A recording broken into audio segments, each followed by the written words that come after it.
Voilà, eh bien vous nous retrouvez sur le plateau de La Quotidienne. La Quotidienne, c'est sur quelle chaîne? Tiens, bah regardez en haut de l'écran, LCN, la chaîne normande. Eh bien oui, canal 33 sur la TNT, canal 269 sur les box Orange. Il y a un moment que je ne l'avais pas reprécisé. Et aussi, ne l'oubliez pas, c'est tout bête, hein, mais on a tendance à l'oublier, tout simplement, en live sur la rubrique Le Direct du site internet www.lachaînenormande.fr. Vous avez l'antenne en direct et vous pouvez nous suivre où que vous soyez, j'aime bien le dire, sur toute la planète. Pour l'instant, c'est les infos plus régionales que planétaires avec Stéphanie Jus.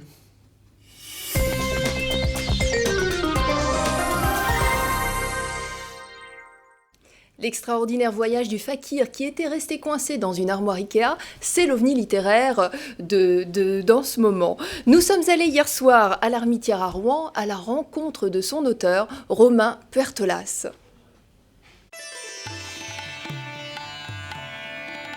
Avant d'être un écrivain à succès, Romain Puertolas a exercé tous les métiers. Ça passe de professeur de langue, donc professeur d'espagnol et de français, à traducteur-interprète, voix pour méthode de langue, DJ, turntabliste, compositeur-interprète de musique électronique.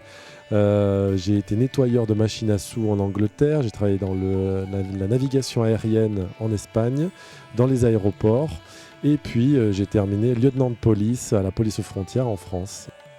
L'extraordinaire voyage du fakir qui était resté coincé dans une armoire Ikea est un conte humaniste à l'humour décalé. C'est l'histoire d'Ajatashatru Lavash Patel, un fakir rajasthanais qui va justement partir de son petit village du Rajasthan un jour pour aller acheter le dernier modèle de lit à clous Ikea à Paris. Puisqu'il n'y a pas d'Ikea en Inde, donc le village s'est collecté pour lui payer un billet à Paris. Et puis, ce qui devait n'être qu'une mission aller-retour dans la journée pour acheter ce lit va être le début d'une grande aventure, puisqu'il va rester la nuit dans le magasin, être enfermé donc par les vigiles dans ce magasin et d'un coup voir tous ces meubles à profusion. Et il va devoir se cacher dans une armoire. Et c'est là le début de cette aventure, puisque cette armoire est en partance pour l'Angleterre et puis ensuite pour d'autres destinations.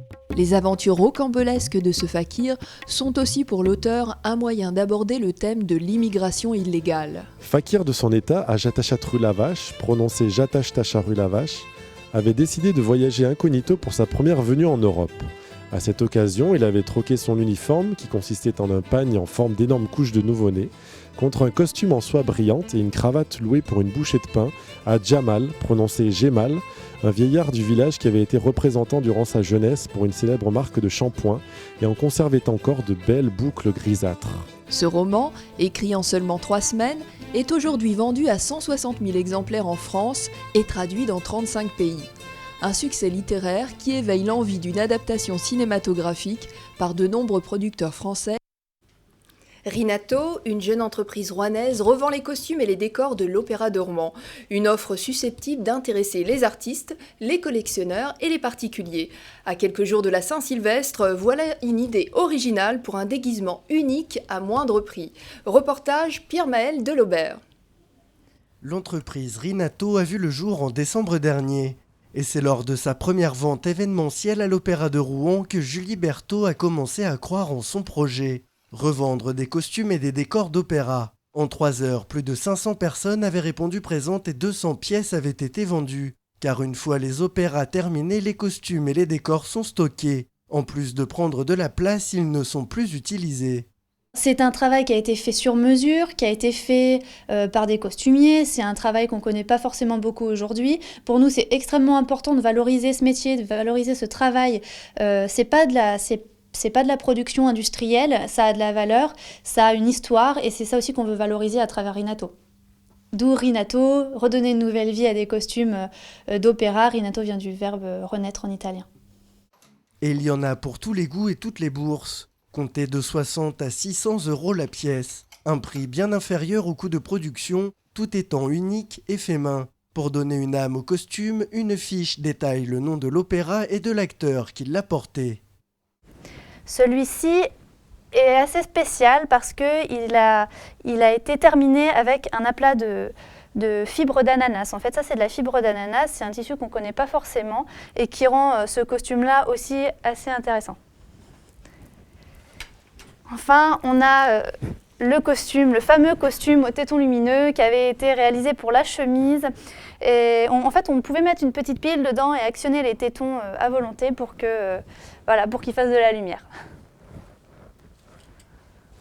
Rinato a été primée il y a 15 jours par le concours Créactif. Elle est actuellement hébergée dans l'incubateur de projet Scénari, une aide précieuse pour permettre à Rinato de se développer, car pour l'heure, l'équipe a besoin de convaincre d'autres opéras.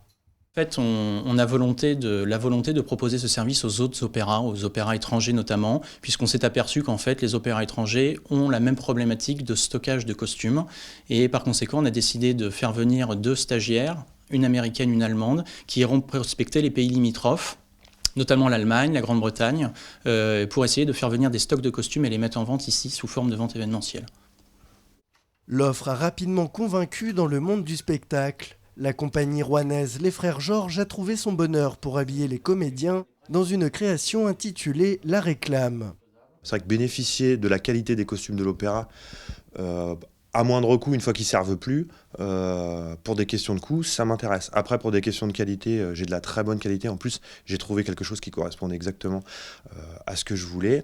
Et puis, moi personnellement, et puis la compagnie des Frères Georges globalement, on est plutôt amateurs de récupération, de réutilisation. La prochaine vente événementielle à l'Opéra de Rouen est prévue en décembre 2014. En attendant, un site internet vient de voir le jour, rinato.fr. Vous pouvez découvrir et acheter en ligne les 45 costumes qui sont en stock. Une idée originale de cadeau à l'approche de Noël ou pour un déguisement unique le soir de la Saint-Sylvestre.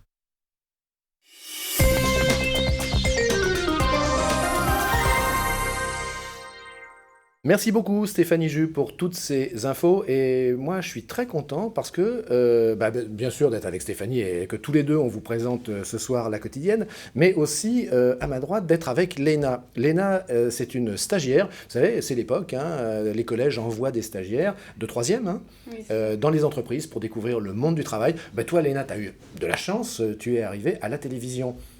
Alors, qu'est-ce qui te plaît? Qu'est-ce que tu as vu? Qu'est-ce qui t'étonne? On avait un de tes petits collègues la semaine dernière, c'était Pablo, il nous avait raconté là, vite fait, bien fait. Qu'est-ce qui t'amuse, qui t'étonne, qui te plaît?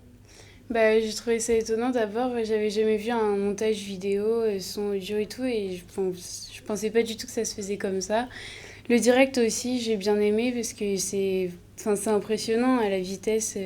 Changer le son, les caméras et tout. En régie, c'est impressionnant, ouais. Et puis, il y a un truc qui est exceptionnel pour toi, c'est que, comme tous les téléspectateurs qui ne voient que Stéphanie Jus à la télévision, toi, tu as la chance de la voir en vrai. Comme moi. Et de voir aussi en vrai moi, je la vois en vrai tous les soirs, j'ai de la chance, je la vois en vrai tous les soirs. Non, mais je plaisante. Mais c'est vrai que quand on arrive comme ça d'un collège, le collège d'ailleurs de Montville, Eugène Noël, tu peux faire coucou à tous tes collègues. Voilà. Et voilà, pour finir, Léna, tu as eu de la chance aussi parce que tu fais la météo ce soir. Tu as piqué la place à Fanny Bertin. En 2 mots pour finir, c'était facile, difficile de faire la météo? C'était facile, c'était rigolo. Facile et rigolo.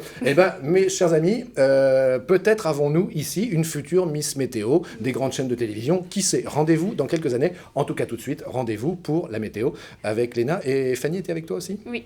Fanny aussi. Tout de suite, retrouvez votre flash météo avec le magasin Alinéa de Barentin, meubles et déco.